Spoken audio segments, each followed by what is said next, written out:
For fast, cheap, and reliable Madden 23 coins, make sure you guys go check out my sponsor AOEAH.com.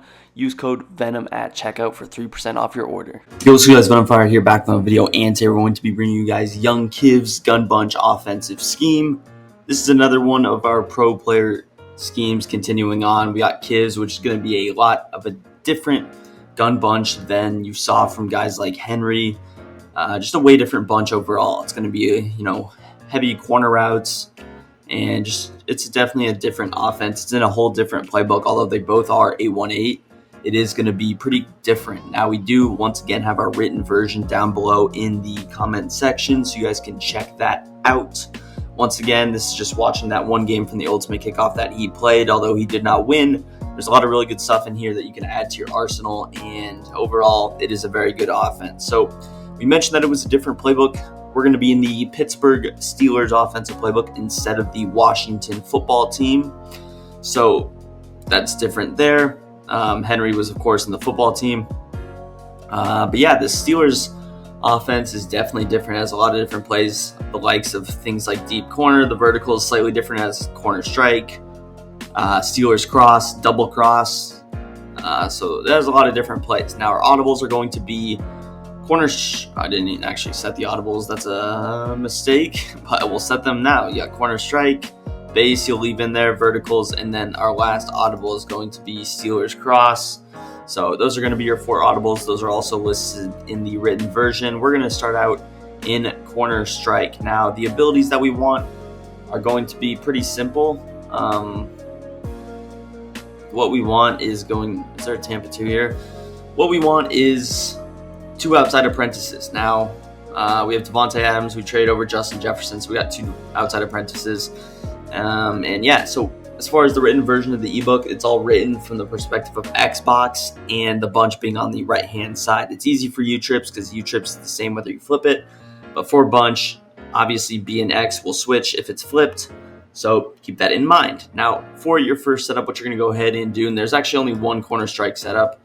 It's going to be streak RB, drag A, wheel Y, corner X. Then what actually happens is they motion over Tunyon. Now, I'm not sure if this setup is as good because now you know that this tight end does not stop with the new patch. He keeps on running. But yeah, it is something interesting. There you see your first read's going to be focused on that left-hand side usually. And if you have that C route open, you definitely want to take it. So you see your boy Devontae Adams. And again, I know that with this corner strike play, he already is on a C route, but you notice how it's different. Before he goes straight, he only has 1 cut and it's slightly inside. When you put him on this other corner out, he now has 2 cuts before going straight. So it's a little bit of a deeper corner out, meaning that he actually is able to get over the top of zones. So once again, you're dragging A, wheel Y, corner X, streak RB, and then you're motioning Tunyon over, snapping it here. If you snap it like that, it's fine. He just ends up blocking, but you see how against cover 2, you're able to fit it in. Cover 3 might be a little bit more challenging, but you can definitely still complete it if you have a guy like Rodgers with a fast release. Anyone else, it might be challenging. So there's your reads on that left side. If you want, you can also quick snap throw to Aaron Jones. But over here on the right, you have another deep corner out, this time to Justin Jefferson. So that will be money against cover 2. Against cover 3, that one's definitely not as good. But yeah, overall, it should fry man coverage potentially as well. So again, and then you have your drag. You have a little streak in the middle. So if you can, you saw he was open, did get batted, but there's a nice read right there. So that is your corner strike play. Again, he actually ran this, I think, in like the first play of the game, and I didn't see him run it past. Now, I didn't watch garbage time of that game, just assuming that there wasn't much left to watch, but maybe there was another setup in there. Who knows? Now we're going to go into verticals. Now, verticals, again, is not the most popular play. He ran deep corner. If you're looking at the written version, was the most popular play pretty far and away.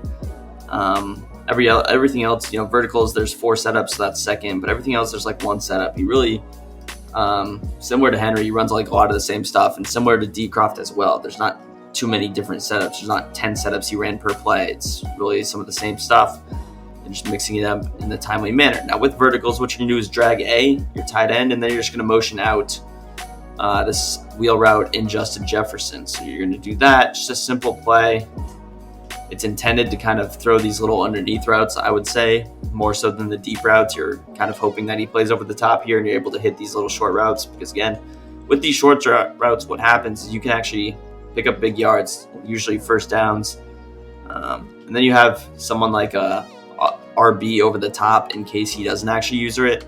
Chances are he probably does user it, but if not, you'll take that and every single time. Now cover 2, it plays this wheel route a little bit better. You need a lot of time to throw it, but if you can, you see how potentially you're able to hit B, but it just needs a lot of time. Chances are you get shedded before that, so it's not as much of a throwable route as in years past where you'd kind of instantly beat it. You see how the cloud flat plays it a lot better. Now you can snap throw it if you want. That's certainly an option. So if you want to snap throw it to Jefferson, that's a route that I love this year. And it works against almost every single coverage unless it's manned up. And what I mean by snap throw it is you snap the ball, you throw it. There's no quick throw inaccurates this year as there was in years past. So you can do that all day long. Better against cover 3 than cover 2, but you still can pick up BZ5 against cover 2. As long as he's not in a hard flat or zone drop 5 or 0. But next setup is going to be just running back on a little out route. Again, these are some nice quick snap intentional plays. You kind of want to snap the ball, catch him in the middle of an adjustment, not completing his full coverage and hoping that there's a blown coverage somewhere deep down the field. So you saw we had our tight end there as our first read. Next up, you got Lazard. Lazard is a lot more wide open against cover 3. Against cover 2, though, even you're still able to complete it. Then you have Aaron Jones coming out of the backfield. If he's expecting Aaron Jones to go to the right or be in protection or be on a wheel route, this route can catch him off guard, especially if it happens to be something like a man coverage look. But overall, this is a nice little quick snap play. Again, you kind of got to throw early. Against cover 3, you can hit him in that seam, but against cover 2, you got to throw him early or not throw him at all. So, but overall, it's not a terrible play. And again, if you have time, you could throw it to Jefferson. He's better if he's motioned out. But if it's a 3-man rush, you can definitely fit that pass in. Probably won't be able to during this kind of simulation. Now, our next setup for verticals is going to be simple. It's going to be a little streak route. And I'm actually going to switch to cover 3 probably. But yeah, that's a nice little quick read for you. This is another one, and again, it's quick snap orientated.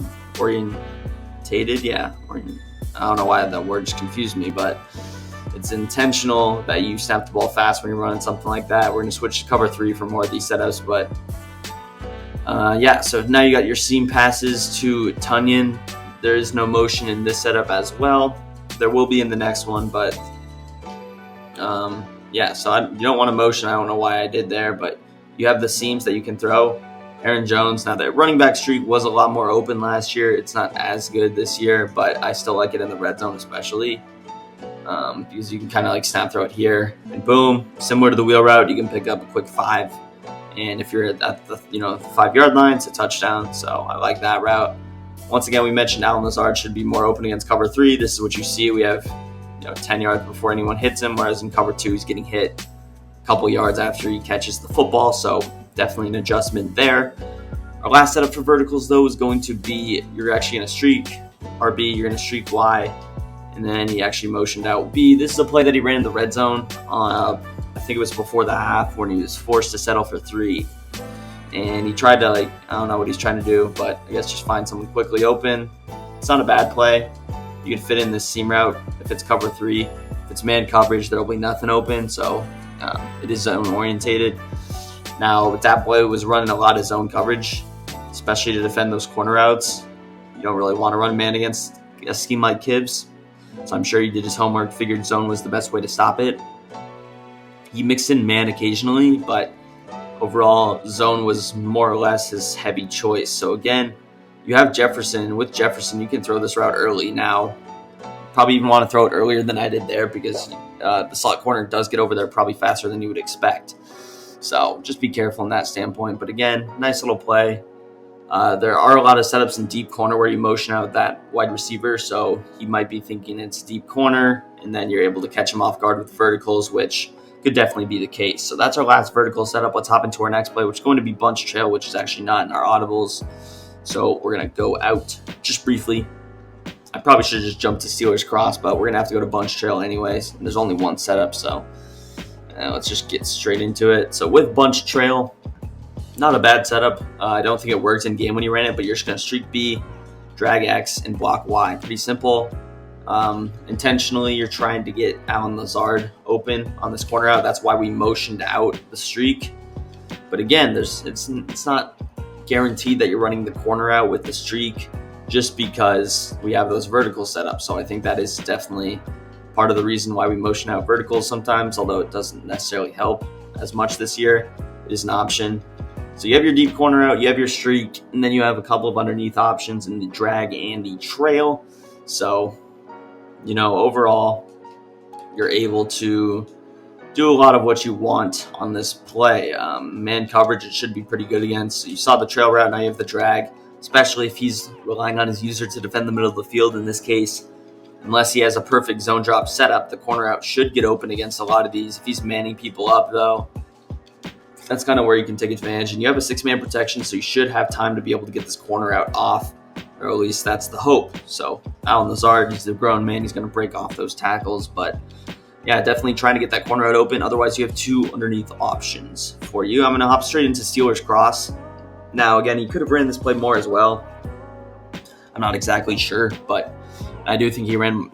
If you guys watched the game against Dubby that Kiv played, he did run this play a little bit more. So again, this isn't obviously the full ebook. I think he sells an ebook that you can buy. So you guys can definitely check that out.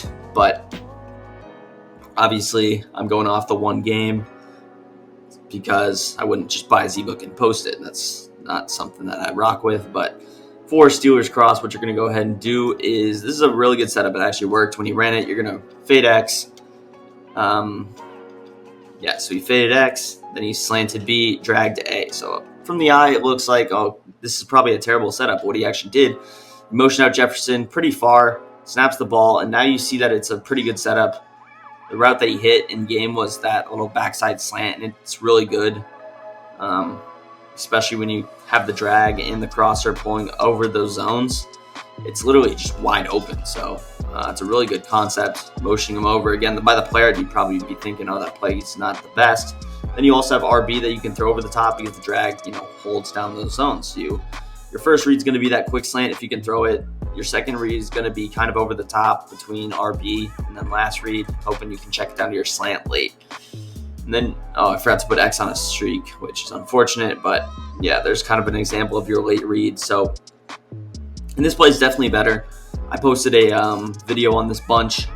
I definitely showed some more plays with it. So if you guys want, you can also check out my Steelers gun bunch offense because it does have more plays than this. They're just obviously not anybody's setups in particular. So next play is going to be deep corner, which once again is not in our audibles. Now, since it wasn't in the audibles, you can expect that he came out in this play a lot, just on default.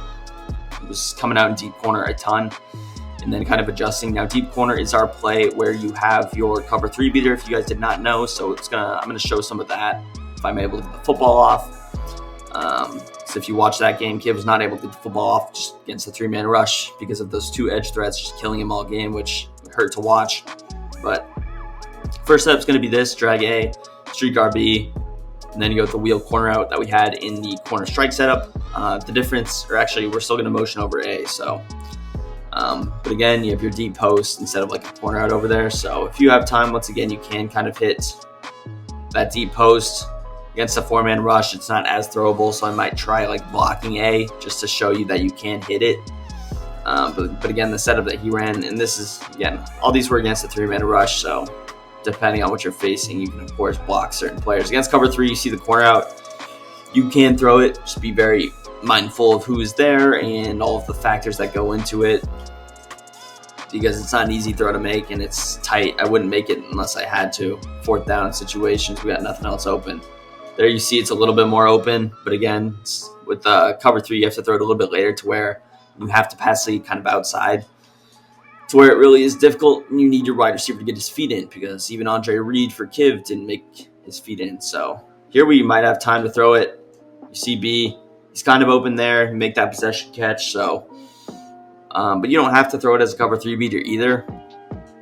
What you can do is just throw it as a normal post route, and it has more than enough space to be a completed pass. So motion over A, you don't have to wait all this time. You can just throw it right here. Boom. Completion in the middle of the field, similar to the verticals route, but just from that B position, so you might even have a little bit more space. Our next setup is going to be a quick snap setup that he ran where you just, I think, put X on a little corner route.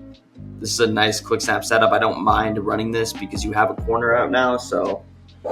And it's good to catch people off guard, especially if he's running like a man coverage look. You just quickly do this. He doesn't have enough time to get really anything off. Now against cover 3, we know that this boy does not really get open. Against cover 2, your corner out's going to be a little bit better off. This is more of a quick snap man coverage setup, I would say. But obviously you have your default routes that get open, like your hitches with Y. I don't know how he didn't catch that pass, by the way, but your tight end, your running back, and then your deep post both get open against cover 3. Against cover 2, you should really have all these guys. You should have the flat, the corner out, and then of course you would have the C route. So if he's running cover 2, there's not many better setups to run than this. Again, able to hit that C route. So that's setup number 2. Moving into setup number 3, what you're gonna do is slant X, streak B. You're gonna block Y. I accidentally wrote block A on the written version, so I'm actually gonna change that real quick before I forget, and then you guys are wondering why I said block your tight end when you can't do that. So fix that real quick, and we're back. But here's the setup. Nice little default setup against cover 3. Once again, to open up that corner out, what you need to do is motion over a streak, and then you're able to throw it to your boy Lazard over the top. So overall, pretty simple stuff right there. Again, you're slanting X. So backside slants are pretty good this year. A lot of people use them, and they just kind of sit in the good spot in the middle of the field. He actually got bumped a ton there, but especially for people that use the middle of the field themselves, or they leave a part of the field, wide open, they don't have any yellow zones, it's really good to like quick snap on the back end. So again, you wait for him to pass there. Now it's again curl flats defending it, but it depends coverage to coverage. And this isn't my favorite setup, but you have A or RB open really, and then X depending on the coverage if he's leaving the middle of the field open. So next thing is going to be probably a little bit better against this type of defense, and it's just going to be the same thing with a drag. So drag instead of a slant. You ran this setup a couple of times, but this is probably a little bit better for this situation and cover 2 situation stock, because all those yellow zones, the streak is useless, but with the drag, he actually gets underneath of all of them. So it's a lot more throwable. So again, same thing, corner out's going to be open, but you have this flat. Don't sleep on this flat. You get a big boy tight end, you spam A, you either break the tackle battle or usually you stiff arm them. So just a lot of options for you right there. Again, nice little play. And again, it's just simple stuff. You leave yourself it's normal corner route reads, and you change up a route here and there. So just keeping things simple is what we do. Next play is going to be hitch A. You're going to streak RB, corner X, and wheel Y. This is a setup that's good just to hold things down. You see how the hitch gets wide open in the middle of the field. I love that read because people play sideline to sideline this year, so hitches do get open, especially when you have a deep route going over the top. Same route combo on the left side. That's going to be good against cover 3, good against cover 2. You have B that gets over the top. So you really have B and A open. And then RB is obviously a clear out. So something I haven't really showed yet, but I'm sure a lot of you should know, is this quick snap throw to Aaron Jones. So you can quick snap it. I didn't do it right there, but for some reason I accidentally pump faked. So I'll show it again. But this route to Aaron Jones, you quick snap throw it, and you can run it like that. So that's kind of your goal. If he doesn't man up Y, you can throw that all day until he's forced to either hard flat or do some weird stuff where he's manning up the corner on the running back, depending on the coverage. So you can definitely get in his head with that. Next setup is going to be in A, streak RB, corner X, wheel Y. Same thing as the last setup, just an in route instead of a hitch route. So now you have an actual route kind of going there. Since the wheel route doesn't act as a flat, you now have a kind of a true flat going over there. And I think when he ran this in game, he just kind of threw it to A, right off the bat. So I wouldn't, mind doing that. Again, you have Davante Adams that you can hit there. Just, it has to be a good quick throw. If you throw that a little bit late, if you have a slow release, if you get hit, it's going to be intercepted by the corner. It's precise timing. I would even practice that if you guys have not ran this play a lot. It's kind of a setup. So, be careful. Step up in the pocket is really effective for this style of a gun bunch, especially if you're getting shedded. Kid did that a lot, and it made what would have been 2nd and 17s into 2nd and 12s and 2nd and 13s. and you even have those sack animations where you get thrown forward. So anyways, our last setup for this deep corner play is comeback X, hitch A, block Y, streak RB. So here is your setup. This is a true cover 3 beater. See if we actually can get enough time. He gets a really nice edge rush, but you see how B is a lot more open than with the corner route. The corner route is work. It does work as a cover 3 beater, but the hit comeback is certainly better. And really, you just need enough time. Now, you need a ton of time. You see, even with like really good pocket there, we dropped all the way back with the fastest release in the game. We're still like unable to complete it. So against 4-man rush, I mean, it's really tough. These guys don't have any abilities at all either, which is why it's difficult to understand. Let's see if we can like truly step up in the pocket, scramble out, pass lead, and there you see you have all the space in the world for Justin Jefferson with the hard cut. Couldn't put it in, but you guys saw how wide open he was. So anyways, we got 2 more plays. That's more intentional as a cover 3 beater. If not, try and check down to A. Comeback's not really going to be open, but it is a good route to hold him down. So we have 2 more plays. It's going to be double cross and then dig return. We only have 1 setup for each, so don't be worried about it. But double cross, just different than Steelers cross in the fact that you now have B on the crosser instead of RB, so it can throw people off from that standpoint if they're manning up people preparing for a play. So you're just going to slant RB out A. Everyone else is already in position, so that's all you have to do. Motion over this slant, you're going to motion snap him. So just a simple concept. I like the way that the out route pulls over those zones, and it really opens up the crosser against stock coverage this year. So he's forced to use the crosser. It's going to turn into the classic situation where he's going to have to pick between the slant and the crosser. You should have time if you're blocking 6, so should have time to throw it to either one of these guys, and they both should be open. You kind of want to throw B a little bit earlier. If you're waiting, he's usually going to pick up B, and you can throw that slant underneath. So decent play there. Last play's dig return. This play, he ran stock in the red zone, tried to hit it to either RB or B. I run the setup actually a lot. Dig return. People struggle with this because, especially again, it's good against those guys that like to roam the middle of the field by themselves. They have to pick between RB and B. And a lot of times you can throw this high ball over the top. I would recommend high balling because if you pull it past the in route, chances are it's getting picked. So, be prepared for that. He left X on this little double move. It's not very good. But in the red zone, it kind of turns into another deep in route. So I actually don't hate it. Usually what I'll do is smoke screen, but it doesn't really matter whatever route that guy's on. Justin Jefferson, he's going to fry man coverage. Really good play against man coverage, but against zone, it has decent enough spacing to really get open as well. And then you also have this quick snap flat that you can maybe throw. But overall, it's going to do a video. If you guys enjoyed, drop a big thumbs up, subscribe to the channel down below, and peace. I'm out of here.